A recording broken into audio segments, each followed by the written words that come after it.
ಸ್ನೇಹಿತರೆ ನಮಸ್ಕಾರ.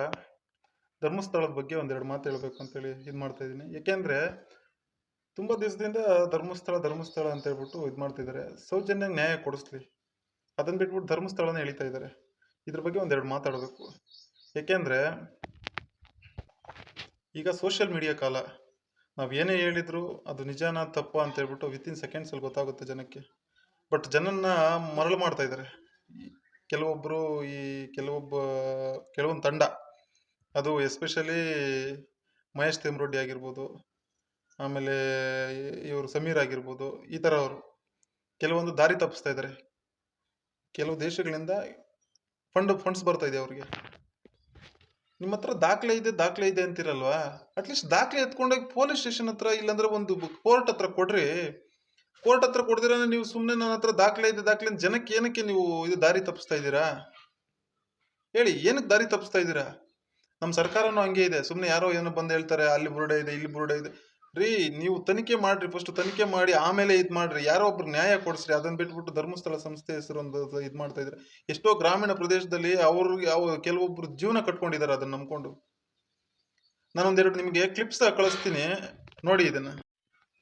ಮಹೇಶ್ ತಿಮ್ರೋಡಿ ಅವರು ಒಂದು ಇಂಟರ್ವ್ಯೂನಲ್ಲಿ ಹೇಳ್ತಾರೆ, ನನ್ನ ಹತ್ರ ಕೂಡ ದುಡ್ಡಿದ್ದಿದ್ರೆ ನಾನು ಈ ಹೋರಾಟ ಮಾಡ್ತಾ ಇರ್ಲಿಲ್ಲ ಅಂತ. ಈ ವಿಡಿಯೋ ನೋಡ್ಕೊಂಬನ್ನಿ, ನಿಮಗೆ ಗೊತ್ತಾಗುತ್ತೆ.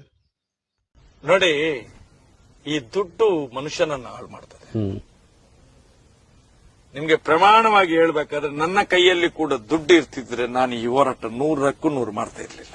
ನನ್ನ ಕೈಯಲ್ಲಿ ಕೂಡ ದುಡ್ಡು ಇರ್ತಿದ್ರೆ ನಾನು ಈ ಹೋರಾಟ 100% ಮಾಡ್ತಾ ಇರ್ಲಿಲ್ಲ.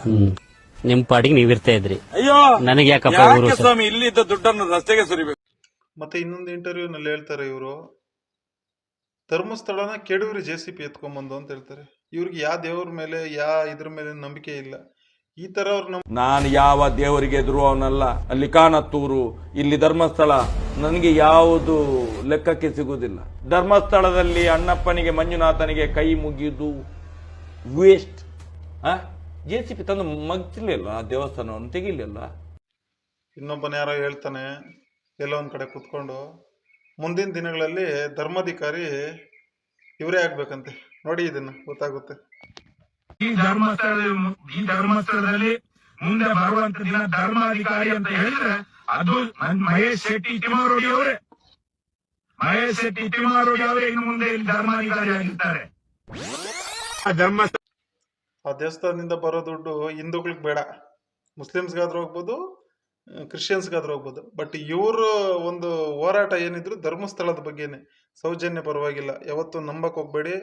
ನೀವ್ ಏನನ್ನ ನೋಡ್ತೀವೋ ಅದನ್ನೇ ಇದ್ ಮಾಡಿ. ಧರ್ಮಸ್ಥಳ ಶ್ರೀ ಕ್ಷೇತ್ರ ಮಂಜುನಾಥನ್ನ ಸರ್ಕಾರದ ಕೈಗೆ ಒಪ್ಪಿಸುವಂತ ಕೆಲಸ ನಮ್ಮ ಎಲ್ಲಾ ಹಿಂದೂಗಳದ್ದು ಜವಾಬ್ದಾರಿ. ಅದನ್ನ ನಾವು ಮಾಡ್ಲೇಬೇಕು. ಯಾಕೆ ಬಿಡ್ಬೇಕು? ಆ ದೇವಸ್ಥಾನದಿಂದ ಬರೋ ಹಣ ಮುಸ್ಲಿಂ ಅವರಿಗೂ ಆಗ್ಲಿ, ಕ್ರಿಶ್ಚಿಯನ್ ಅವರಿಗೂ ಆಗ್ಲಿ, ಅದರ ತಲೆ ಬೇಸಿ ನಾವು ಮಾಡೋದು ಬೇಡ. ನೋಡಿ, ನಮ್ಮ ಹೋರಾಟ ಏನಿದ್ರು ಇದು ನಾವೆಲ್ಲ ಎಚ್ಚರವಾಗುವ ಸಮಯ. ಧರ್ಮ ದ್ರೋಹಿಗಳ ವಿರುದ್ಧ ಬಂಡೇಳುವ ಸಮಯ. ನಾವೆಲ್ಲರೂ ಒಗ್ಗಟ್ಟಾಗೋಣ.